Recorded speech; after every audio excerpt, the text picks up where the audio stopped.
Shalom Bapak Ibu yang terkasih dalam Tuhan. Eh, Kali ini saya akan mengajak kita untuk merenungkan bagian firman Tuhan dari serial Tanda, yaitu hal-hal yang terjadi dalam kehidupan saya yang selalu saya sharingkan apa yang ingin Tuhan nyatakan bagi kita. Temanya adalah selamat pagi itu adalah kairos Tuhan. Aneh ya, bagaimana selamat pagi bisa menjadi kairos Tuhan. Tapi ini yang menarik. Saudara yang terkasih, inspiration behind the skin itu adalah ketika pada satu pagi, yaitu kira-kira beberapa hari yang lalu, ya, saya mendapat sebuah setiap hari sebenarnya saya mendapat. Ketika jam 4 pagi saya bangun, sudah dari jam setengah 4 saya bangun dan mengerjakan bahan-bahan saya. Kemudian Ibu Nancy Manuputi dari teman pelayanan PA berkata, "Selamat pagi, selamat beraktivitas, kembali sehat selalu dan salam damai sejahtera." Dan ini selalu tiap hari kita dapat. Bukan hanya Bu Nancy, juga rekan pelayanan saya Ibu Wisya Agan itu juga menyatakan selamat pagi, Tuhan selalu memberi kita kekuatan untuk melakukan hal-hal yang mendatangkan kebaikan. Tapi anehnya karena pagi ini tiba-tiba saya tersentak saja bahwa kata-kata ini jadi berubah maknanya dari seperti biasanya. Kenapa demikian? Karena saya terus membalasi mereka. Saya katakan seperti ini. Ya, ucapan selamat pagi saat ini tiba-tiba terasa berbeda dari ucapan selamat pagi biasanya yang kita terima. Karena setiap hari kita bisa terima ini banyak. Karena saya mengingat saudara kekasih kita, yaitu Bapak Martin Kaunang, ya, yang sudah tidak menikmati ucapan selamat pagi dari Bu Wisya maupun Bu Nancy yang sudah bersama dengan Bapa di surga. Karena baru kemarinnya kami kehilangan rekan sepelayanan Bapak Penatua Martin Luther Kaunang dari GPIP Maranatha Surabaya yang sudah melayani hampir 42 tahun pelayanan. Dari tahun 1975 sampai 2017 kemarin dia berhenti karena juga mengalami sakit ya yang sudah mulai dia derita. Ya, saya katakan gini, tapi saya merasakan juga bahwa selamat pagi ini jauh lebih berarti dari biasanya karena saya masih dapat menikmati pagi yang indah yang Tuhan berikan. Mengingat saudara kasih Pak Martin yang tidak dapat lagi menikmatinya. Jadi saya katakan, buat kita semua yang masih dapat merasakan pagi ini, itu tanda bahwa masih ada waktu yang Tuhan beri untuk kita dapat terus melayani Dia dengan apapun yang kita bisa. Selama Tuhan masih memberikan kita waktu ini. Selamat jalan saudaraku sepelayanan Bapak Martin Kaunang. Terima kasih buat saat-saat kita berproses melayani bersama. Karena Pak Martin ini juga pernah di Pronimus, di pendalaman PA Pronimus, waktu itu masih PA Agatopoya dengan Bu Sinta Utagalung. Dan ya kita berproses dalam segala suka dan duka selama ini bersama dengan Pak Martin. Ini menjadi behind the skin ya, inspiration behind the screen.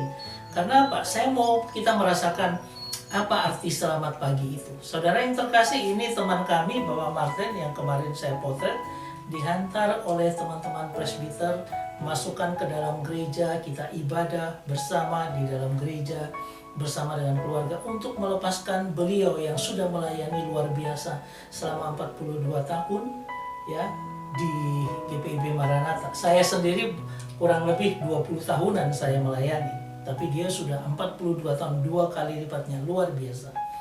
Ya, dan ini ibadah kami pada waktu itu, dan ibadah kami dipimpin oleh pendeta jemaat kami yaitu Bapak Pendeta Yohanes Palar. Dan Pak Palar ini membawa kita merenungkan Yohanes 14 ayat 1 sampai dengan 3. Dan ketika firman Tuhan disampaikan dengan luar biasa bagusnya, saya menikmatinya. Saya sambil melihat juga ke teks Yunaninya, dan saya mendapati sesuatu yang luar biasa yang saya akan sharekan kepada kita. Saudara yang terkasih, kalau kita melihat ya Yohanes 14 ayat 1 sampai dengan 3 ini begini. Jangan gelisah hatimu, percayalah kepada Allah, percayalah juga kepadaku. Di rumah Bapakku banyak tempat tinggal. Jika tidak demikian, tentu aku mengatakannya kepadamu. Sebab aku pergi ke situ untuk menyediakan tempat bagimu. Dan ini sudah sering kita baca dalam ibadah-ibadah pelayanan kedukaan seperti ini. Ayat 3, dan apabila aku telah pergi ke situ, dan telah menyediakan tempat bagimu, aku akan datang kembali dan membawa kamu ke tempatku, supaya di tempat di mana aku berada, kamu pun berada. Ini luar biasa ayat-ayat yang menguatkan kita bahwa tempat kita bukan di dunia ini, tempat kita sudah disediakan di surga. Kita sudah berubah KTP kita bukan KTP dunia, tapi KTP surgawi. Ya, nah saya terus merenungkan, aku akan datang kembali dan membawa kamu ke tempatku. Ya, saya melihat dalam frasa bahasa Yunani yang luar biasa, dan itu dikatakan sebagai berikut ya, dikatakan bahwa erchomai kai paralemsomai. Ya, nah ini mau menyatakan apa? Aku datang. Ya, erchomai aku datang, dan kai, dan dikatakan tentang paralemsomai, aku membawa kamu. I'm coming and will receive you. Ya, mungkin kita melihat, oh ya biasa aja Tuhan datang dan sebagainya. Dan kadang-kadang saya membaca beberapa teks yang dikatakan tentang I'm coming ini seperti apa. Kata yang dipakai adalah erchomai, artinya datang. Dan kata ini digunakan secara luas dalam PB untuk menggambarkan pergerakan fisik dari satu tempat ke tempat lain. Jadi satu ke satu itu pergerakan fisik. Ya, serta kedatangan metaforis atau spiritual. Jadi kedatangan yang tidak secara fisik, bisa juga metaforis atau spiritual. Dan kata ini dapat menunjuk tindakan kedatangan dan keadaan telah tiba. Jadi Tuhan sudah datang dan Dia sudah tiba. Ya, kedatangannya sudah ada. Nah, coba nanti kita akan melihat di dalam gramatikalnya. Gramatikalnya ini adalah bentuk dari kata kerja yang present, ya, indikatif, kemudian middle atau pasif, dan ini first singular, ya. Jadi ini satu orang, jadi tunggal. Jadi kalau Tuhan berkata I'm coming, dia sendiri akan datang, tunggal dia akan datang. Tetapi kata ini adalah present indikatif. Present indikatif yang menunjukkan bahwa dia sudah datang di saat present ini. Bukan future nanti dia datang. Kalau ini bicara future, banyak teologi yang berkata bahwa ini adalah bicara tentang kedatangan Yesus yang kedua kali ketika akhir zaman. Saya katakan ini tidak demikian. Karena apa? Ini dia datang pada saat present. Dan present tiap orang itu kan berbeda-beda. Present saya saat ini, oke, sekarang saya present. Tetapi presentnya bagi Pak Martin adalah ketika Tuhan datang, di mana Tuhan menjemputnya. Dan ini bicara tentang pribadi, artinya Tuhan sendiri yang datang dan menjemputnya. Kalau dikatakan present indikatif, itu berarti mengindikasikan bahwa kejadiannya ada present. Tiap orang punya present yang berbeda. Satu waktu kita present sekarang, tetapi berapa waktu lagi ke depan itu merupakan present bagi tiap orang yang mengalami misalnya Tuhan jemput. Sehingga present saat ini yang terjadi adalah Bapak Martin sudah dijemput Tuhan. Dan ini luar biasa. Dan kata membawamu atau disebut dengan para lambano itu berkata tentang para yang berarti di samping, ya.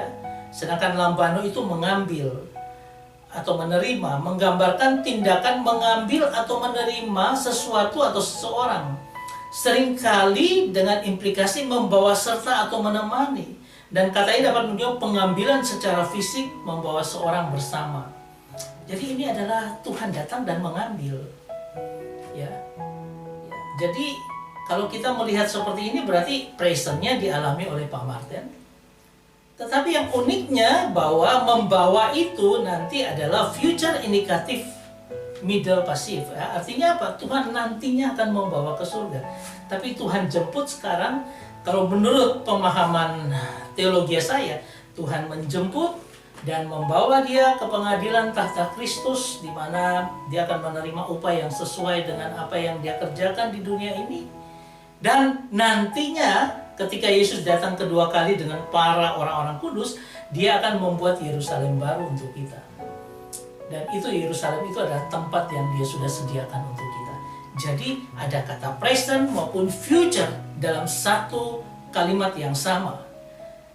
Present, dia membawa saat ini juga menghadap tahta Kristus, bema, ya, tahta pengadilan Kristus. Tetapi nantinya dia akan membawa kita ke Yerusalem baru, karena sekarang belum ke Yerusalem baru. Saudara yang terkasih, ini mau membikai kita dengan pemahaman bahwa saya mengucap syukur luar biasa bahwa Tuhan itu menjemput kita. Pribadi, dia datang sekarang untuk menjemput setiap anak-anak Tuhan yang mengalami present di waktu saat ini. Saudara, seorang teolog, John MacArthur, berkata seperti ini.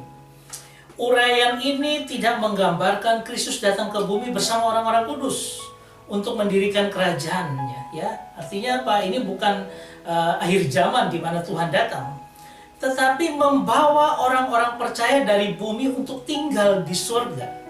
Jadi dia menarik, membawa tinggal di surga, di mana disitulah tata pengadilan Kristus untuk memberikan mahkota. Hal ini menggambarkan kedatangannya untuk mengumpulkan orang-orang miliknya. Ini hanya dikhususkan bagi miliknya, bukan semua orang. Yang masih hidup dan membangkitkan tubuh orang-orang yang telah meninggal untuk membawa mereka ke surga. Ingat bahwa proses di surga bukan ada waktu. Dia langsung proses yang satu kali jadi. Kita merasakan bema pengadilan tata Kristus memberikan upah. Sekaligus juga kita merasakan bagaimana Tuhan membawa kita. Tapi memang di dalam pemikiran kita, perspektif kita seolah ada waktu. Tapi kita tidak tahu kekekalan itu seperti apa. Tapi kalau kita mau memandang kekekalan, ya seperti ini. Ada present, ada future-nya. Di mana Tuhan membawa kita berkumpul bersama-sama dengan orang-orang percaya dari segala abad dan segala tempat. Ini kata John MacArthur.